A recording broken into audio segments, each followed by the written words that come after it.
How That's a does that lot. happen? That's a lot. Paid at $15 an hour if they're lucky.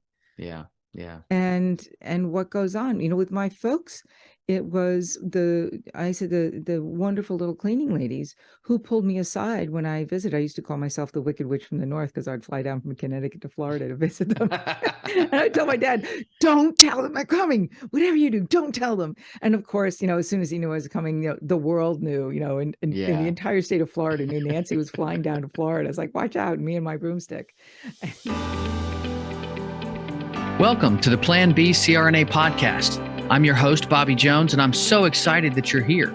The Plan B CRNA podcast is the only show made specifically for nurse anesthetists who are exploring options outside of their traditional career paths. This is the place to expand your mind and your goals as we uncover new ways to produce side income together. Join me for some honest, unscripted discussions with other CRNAs who are transforming their financial lives. This episode is brought to you by On-Call Capital. On-Call Capital is dedicated to educating CRNAs and other healthcare providers about investing outside of the traditional stock market. On-Call Capital also provides opportunities for you, yes, you, to create passive income and generational wealth while also lowering your taxable income through investments in the apartment and alternative investment spaces. If you haven't hit subscribe yet, make sure you do that right now so that you don't miss an episode. Thanks so much for joining me today. And now, on with the show. Welcome to another special guest episode of the Plan B CRNA podcast. I'm your host, Bobby Jones, and most of our interviews take place with folks who have gone from healthcare into some type of business. But today's guest has taken the reverse path, bringing her business background into the healthcare setting. Nancy May is a corporate leader, business advisor, author, speaker, and nationally recognized podcast host. She has spent her career working with CEOs, boards of directors, and senior leaders in the public and private corporate sectors. These experiences gave her the strength and foundation to step in and provide her own parents with guidance and support, both as their POA and trustee and diehard advocate as they aged. Nancy credits her father as an entrepreneur, an innovator of innovative eyewear design, and her mom for encouraging her and preparing her to acquire the many skills needed to start, build, and lead several successful businesses. She's transitioned these competencies and life lessons into her new business, CareManity LLC, which focuses on providing family caregivers structured ways to obtain practical knowledge, resources, and access much needed support. Welcome to the show today, Nancy. It's great to have you here. Thank you so much. It's a pleasure to be here, Bobby. So we talked a little bit about your business background, but would you mind just expanding on that? What was your business journey before you entered into healthcare?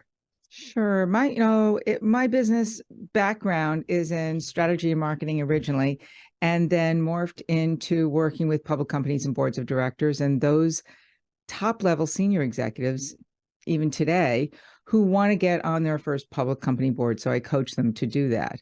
And 95% success rate for those who listen, the 5% are those who don't listen. So it's just like anything, right? Yeah. I hate to say I told you so, but that's the way life goes.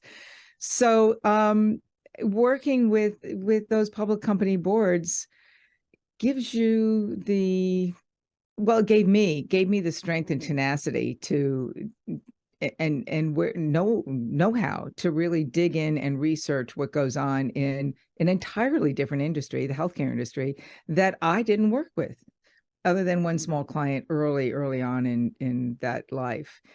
But that was a local community healthcare type of organization. Mm-hmm. And I learned a lot about the business of aging care.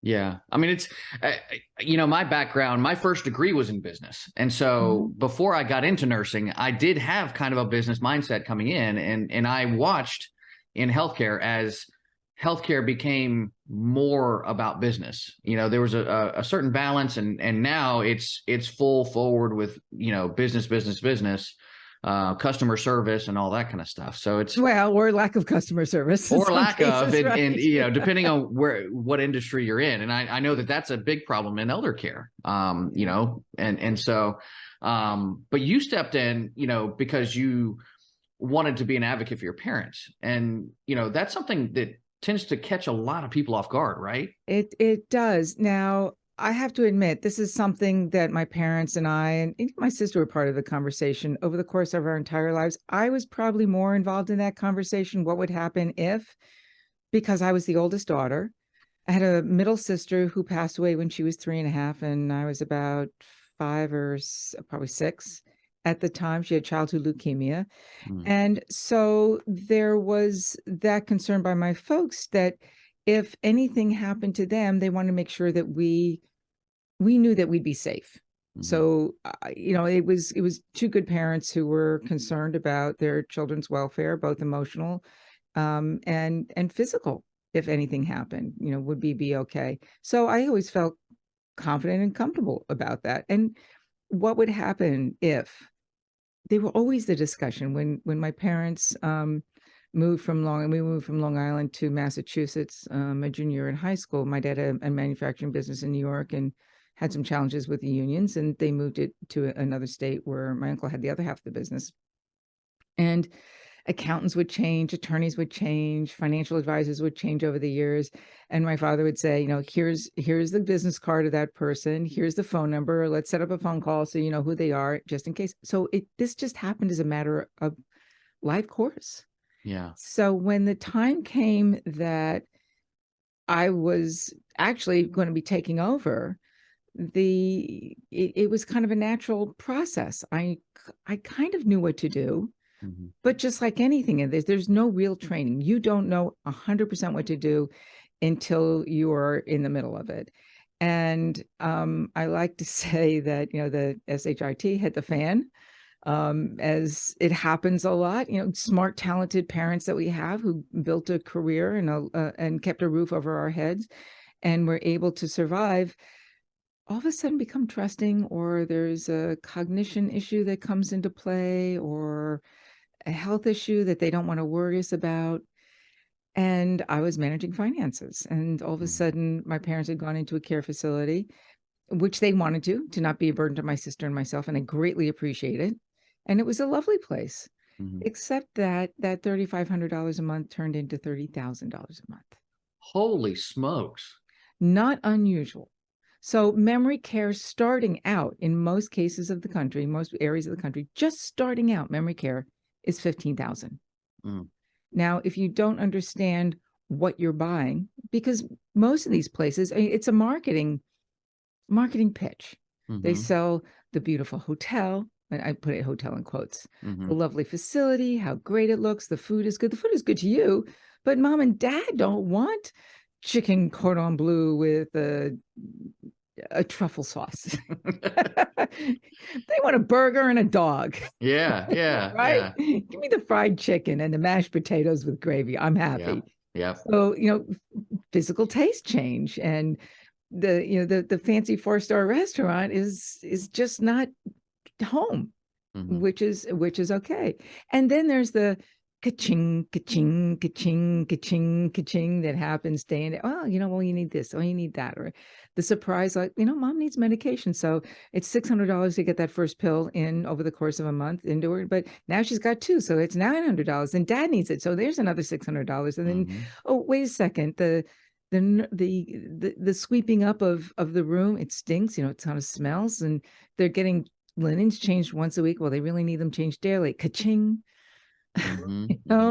And all of a sudden, poof, that $3,500 a month that you think is average, that you're told by the long-term care insurance companies, oh, well, the average is this, so don't worry about it, all of a sudden becomes 30, 40, it's even $50,000 in some cases.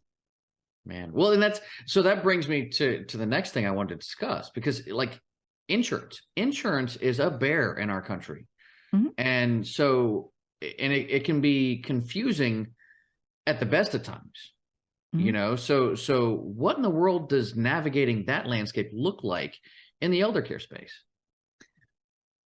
Well, if we start with long-term care, which not many people have, more people are buying it. The thing is that you really have to understand what's in that policy and what triggers the ability to use it. So we're just having this conversation with some friends the other night, and they say long-term care is great until you see that you can't use it. And one of the gals in this discussion the other night works at a long-term care facility. And she said the challenge that some of our residents have long-term care, but they can't use it because the trigger points don't allow it. So they may be, 80 or 90 years old. They've invested all this money, and depending upon the policy, it could be use it or lose it. Mm-hmm. Mm-hmm. My parents had a policy that they bought in early on, and I'm thankful that they did, because they had the early stage. It was sort of a life and long-term care policy, where as you used it, every dollar used came off the life policy. And the value of the long-term care policy was actually, I think, just slightly higher than the life policy, which was very, very beneficial. But we used it for aides. I took them out of that facility. I saved $200,000 a year by moving them out of that care facility, hiring my own aides. I had a team of 6 people that I ran from 1,200 miles away, and purchasing a house and retrofitting that house. Yep. Yep. So in a real estate investment, we made a real estate investment that worked out. Yeah. Like I said, it was a $200,000 saving. Well, there's a lot to be said for aging in Per place. year. Yeah. Yeah. Oh yeah. Per year. I mean, easy. And better quality of care. I knew what was Yeah. going on. Yeah. No, and that's like, in a lot of these long-term care facilities, they will talk about aging in place in their facility. Okay, well, Of course, they want you till death. Your first place is in the apartment, and then if we have to bring aides in, then we can bring aides in. But it's like, most people cannot afford those kinds of facilities, and so they have. I think that's why you're seeing this expansion of home services, home health services, particularly in states like Florida. Where there's you're a located. huge investment in the real estate or the REIT market for long-term care facilities. And it depends. A continued care, a care facility, independent, assisted, memory wing, nursing, and whatnot. What people don't understand is that those assisted facilities that are being pitched to our parents and ourselves, even day in and day out, are not medical facilities, and most of them do not have state regulations. So you have no guidance as far as how many people they need to have. This is general, sort of blanket, and it goes from state to state. But you have no true regulation over how many aides or staff members need to be on at any given point in time of the day for the number of residents. So the average can be anywhere from 1 aide. We're not talking staff members, we're talking aide for 15 to 20 residents. Like, That's how does a lot. that happen? That's a lot. Paid at $15 an hour if they're lucky. Yeah. Yeah. And what goes on, with my folks, it was the wonderful little cleaning ladies who pulled me aside when I visited. I used to call myself the Wicked Witch from the North, because I'd fly down from Connecticut to Florida to visit them. And I tell my dad, don't tell them I'm coming. Whatever you do, don't tell them. And of course, as soon as he knew I was coming, the world knew, and the entire state of Florida knew Nancy was flying down to Florida. I was like, watch out, me and my broomstick.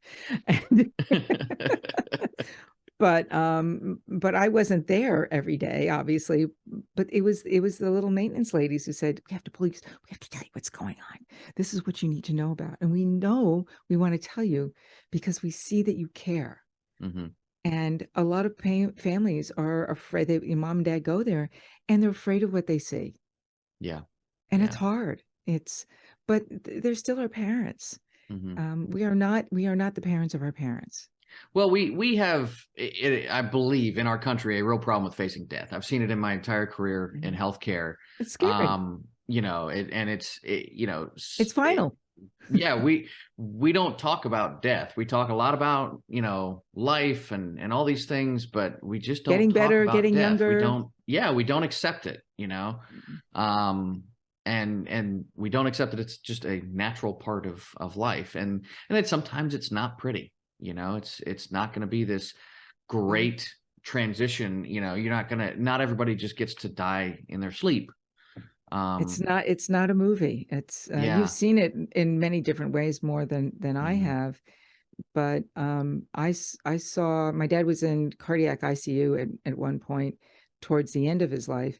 And I refused to have him or my mom, anytime they were in the hospital, to ever be there by themselves. So either myself, my sister, or an aide or somebody was always there at their side. Even if we were asleep, somebody was there just in case. Right. But I saw a code blue come in, and in an emergency situation, it was a younger guy who went into cardiac arrest. And I saw it looked like the entire floor had gone to this guy's aid, and I could Yeah. see it diagonally. It was only maybe 100 feet from where I was in the room. And I watched the whole thing. One nurse got upset and I put the curtain in front of my face and I peeked out. But I was fascinated by the reaction of the staff to see how much commitment. And then when he didn't make it, the sense of loss and hurt that happened by the nurses and the doctors and the staff members. And even watching, I happened to, not on purpose, but happened to go back to the bathroom and saw the doctor telling his loved one that he had passed, and how gentle and kind they were. It was, I consider that to be such a privilege and a gift for me to be able to witness that before my dad passed. No, I mean, definitely. I saw the compassion from the medical society that I didn't know would be there. Yeah. Yeah. And well, and it's hard because the way medicine is set up, again, is it's cold. A lot it's clinical. like, yeah, it's this, medicine is solving a sectional problem, and I mean, we joke about it in anesthesia that, there, the ortho surgeons, there is a bone, I must fix it. And it's like, well, that's great and all, but there's the rest of the patient to be concerned with as well. You don't just need to fix the bone. There's a whole patient here. But as an anesthesiologist or a nurse anesthetist, you're basically bringing the body as close to death as possible, right? And then you bring them back. It depends. It depends. Yeah, right? it can be that way. I prefer to think of it as sleeping. Well, I like to too, right? But there are different, I mean, obviously we're using, different paralytics and things like that. And it depends on the type of anesthesia you're giving as to how deep you have to get a patient. But there's so much to it. And the people that I worked with, I mean, there was always this sense of caring that underlined everything. But and we don't see that all have a job to do. We don't see it as patients and family members. Yeah. We don't see that. And that's because sometimes we're dealing with situations where, like, we see this all the time. And if we react a certain way every single time, we get burnout. We can't take it. It's a hard environment to be in a lot of the time. And so we have our own ways of coping with that, which is a whole other podcast and a whole other topic and ball of wax. But, that does bring me to the next thing that I wanted to talk about, though, because, yes, healthcare providers go through this stuff with elderly patients who maybe, especially in these long-term care facilities, they've come to care for their friends, and I know insurance can be confusing, but that's not the only problem that we're facing. You have mental, emotional, financial challenges. So, what are some of these common things that you've seen or that you experienced in your own time caring for your parents? Well, I'm not sure I'm that much different than others, although I say I tackled it head on. I mean, I saw financial issues, financial fraud, or abuse that was going on with a financial advisor from a large financial institution from my parents. Oh, wow. He was making more money on my folks than they were able to generate.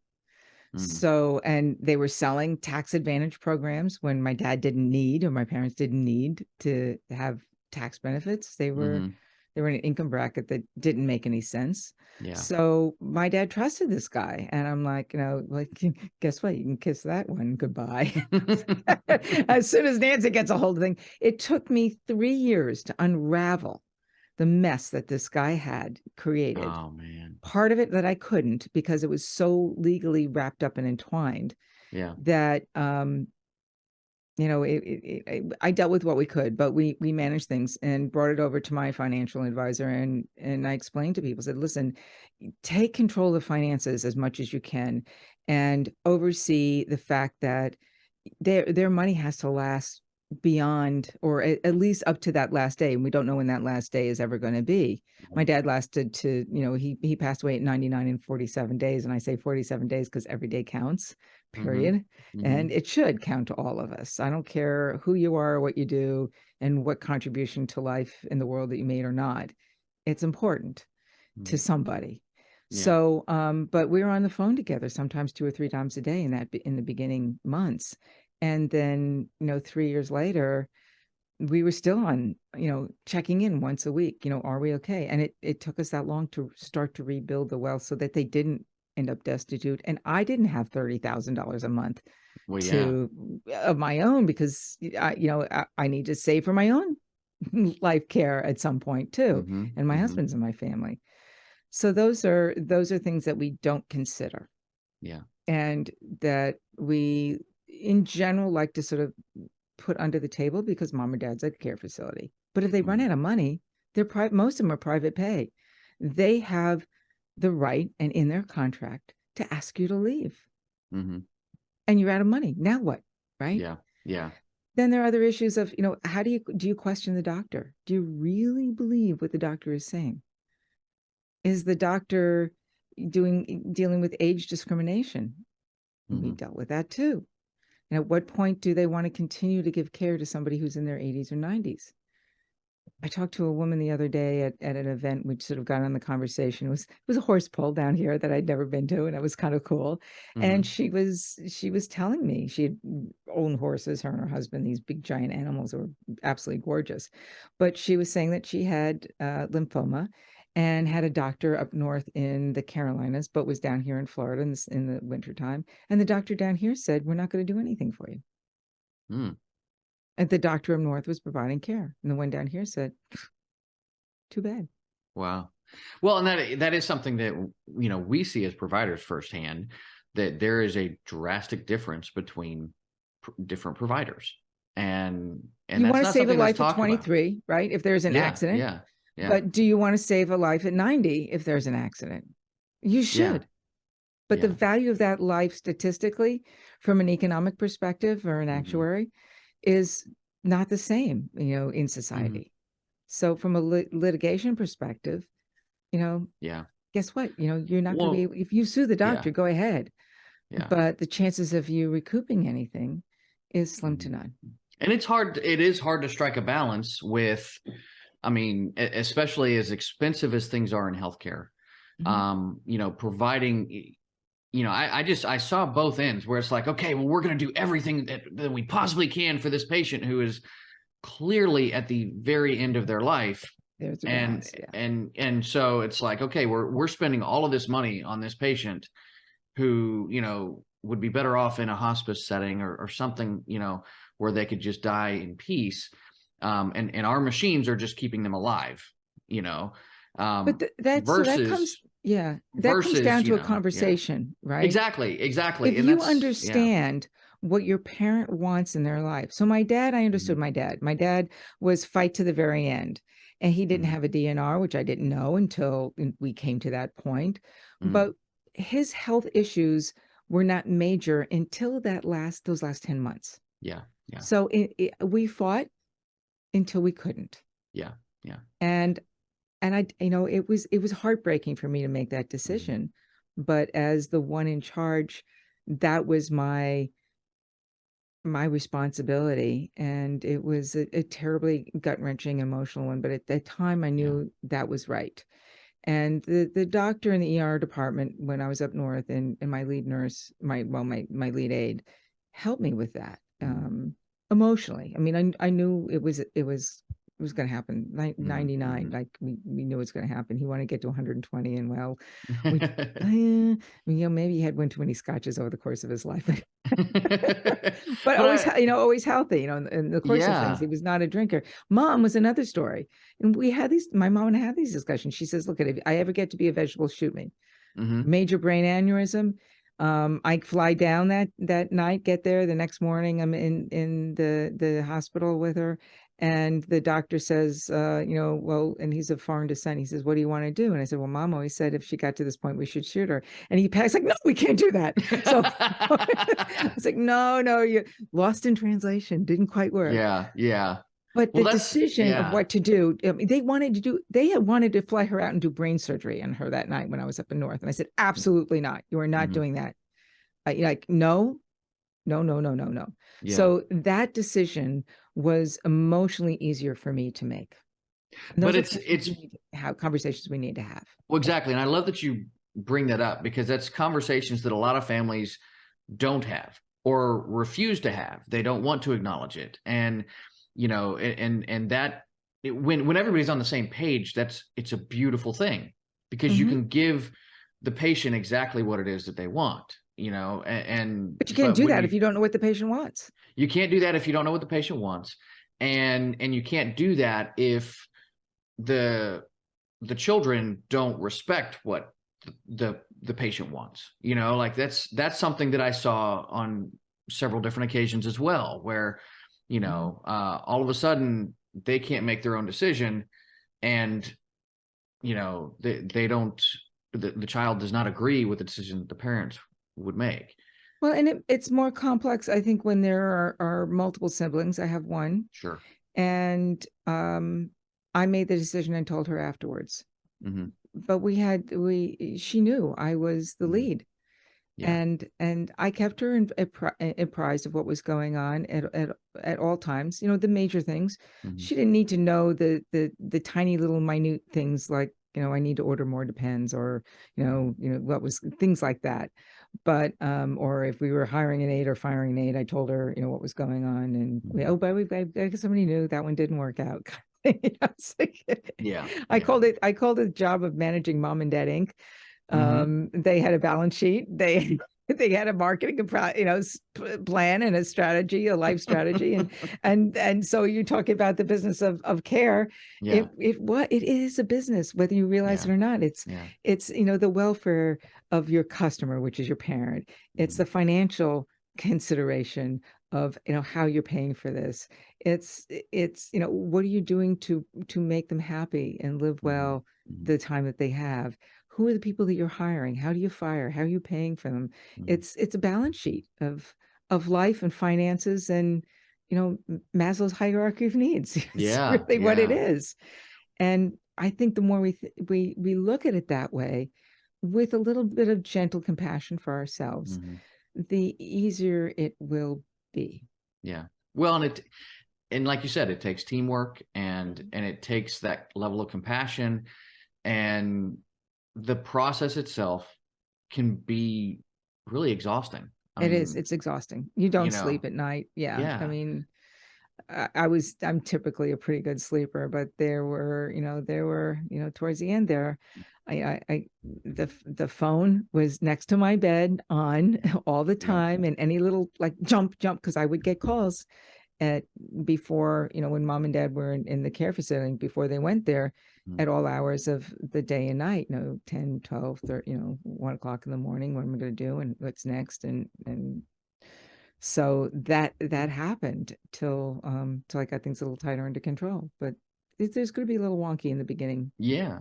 Well, and I mean, most people, when that's all kind of over, they exhale, and then they kind of go back to their regularly scheduled life, if you will. It depends. And I mean, it does depend, period, right? But that's not what you went. Yeah, sure. There's a grieving period for sure. I mean, like everybody's going to go through that, but I mean, and life changes when your parents are gone. Like I'm not there yet, but I can only imagine at this point. Well, when my dad passed, not quite a year and a half, about a year and a half before Mom did, and Mom had dementia, so we had to sort of tell her what had happened. She was aware that he was dying, but she wasn't. So it's sort of that in and out, and that was heartbreaking. She was shocked that he had passed, but she was there and cried, telling him that don't leave me, at one point. So we knew she knew, but it wasn't always there all the time. And but when he passed, the emotional weight that hit my heart, and like literally, it was a physical, visceral reaction that I had, that, oh my God, I'm now the head of household. Like boom, it's not that. Even if he was dying and not well and couldn't physically do it, I mean, I was always that part, after POA, pretty much. But it was the reality of him physically not being there that was like, whoa. I mean, it took the wind out from under, away from me. It was like having the wind knocked out. but then I went immediately, once I cut, it's like, okay, my job is now to take care of mom. I did everything I told him. I'm doing this. I'll take care of her. Make sure my sister and her family are okay, and stepped into that role. And now that they're Yeah. gone, I feel like other people are asking for the same thing. How can I help? And said, Yeah. here's how you do it. This is what you do. This is how you don't get, I say, screw glued and tattooed. Well, that's the thing. So you're taking your experiences and you're now sharing them with others. I mean, that's not Yep. something that a lot of people will do. And you're staying in this arena, as challenging as it is. What's driven you to want to help others in that way? Well, my somewhat joke is that I was mad as hell and I wasn't going to take it anymore. Neither should you. It's the old movie of what it was. Network was the old movie back in the 70s that, screaming out the window. Ah! But what's fascinated me over this period is the intricacies of the healthcare business at this stage of life, after a certain time. Old is considered, or aged in the medical community, as I understand, is anything after 50. Yeah. Which is kind of young. It's depending, I guess, as the older we get, the younger 50 sounds, right? Yeah. Yeah. Or the closer we get to 50, or the closer we are. Well, my 50. wife was called an elderly mother when she was pregnant at the age of 35. Oh my goodness. That was the terminology that changed. And she was an elderly mother. That's what they called her. She's like, you gotta be kidding me. I'm gonna use that one. My husband had not hit 65, and he laughed. And he said he heard a commercial, or no, it was a news report saying an elderly man of 65 was crossing the street. And I'm like, all right, I know a lot of people who are 65 and pretty vital in the workforce. So maybe we need to get older reporters. Yeah. But so what kept me in here really is that the questions that coming forward, and I'm fascinated by the business of aging care. It is complex, it's creative. The focus on the customer, which is not us, the patient. We have to understand that we are not the customer of the healthcare system. The customers of the healthcare system is the individual or the institution that is paying the biggest dollar, and that is the insurance provider. Interesting. So if the insurance company, Medicare, Medicaid, your insurance, Blue Cross Blue Shield, whatever it is, they are the customer of the healthcare system that happens to be providing a service to you. You're paying $25, for a service, right? Or 1/10 of the $60,000 hospital bill, whatever that might be. And once we start understanding that, that's the beginning of sort of grasping where you have a say and who you need to get the help from. Yeah. So then what is your business? What is CareManity? What's your focus and your goal in your organization? So my focus really is to educate and teach people how to do as much of this themselves. And when they need the help, they can reach out and get the support from us.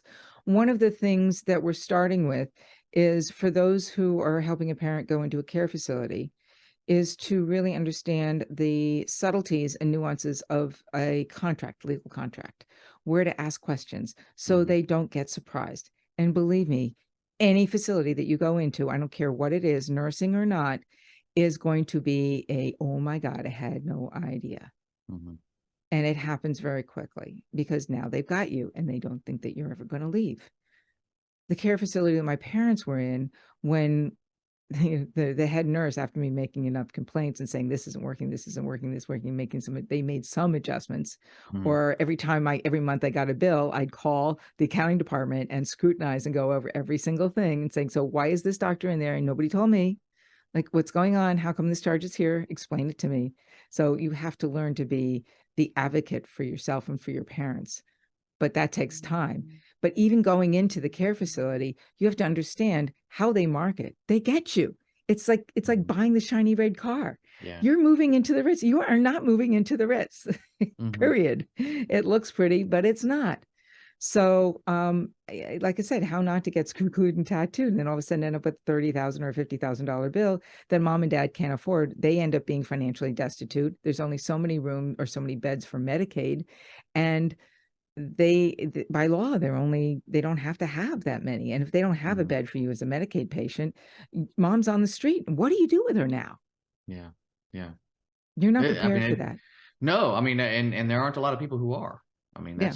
that's So my role is to teach people how to avoid that, or at least to ask the right questions.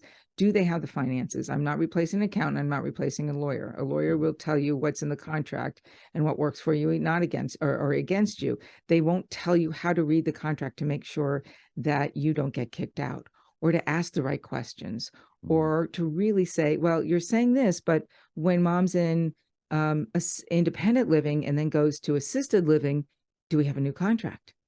It could be. Yeah. Yeah.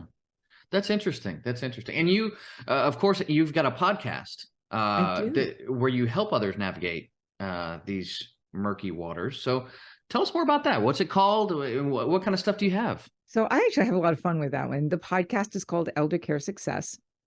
You can get it at eldercaresuccess.live and then go to any of your podcast listening platforms. But eldercaresuccess.live is where you can go there and then shoot off to wherever you want. But we're on episode, I think it's 59.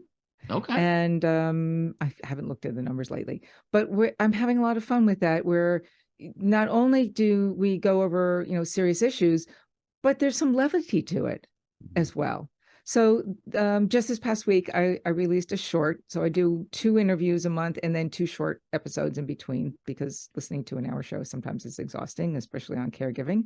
And I try not to make them as NPR breathy shows. So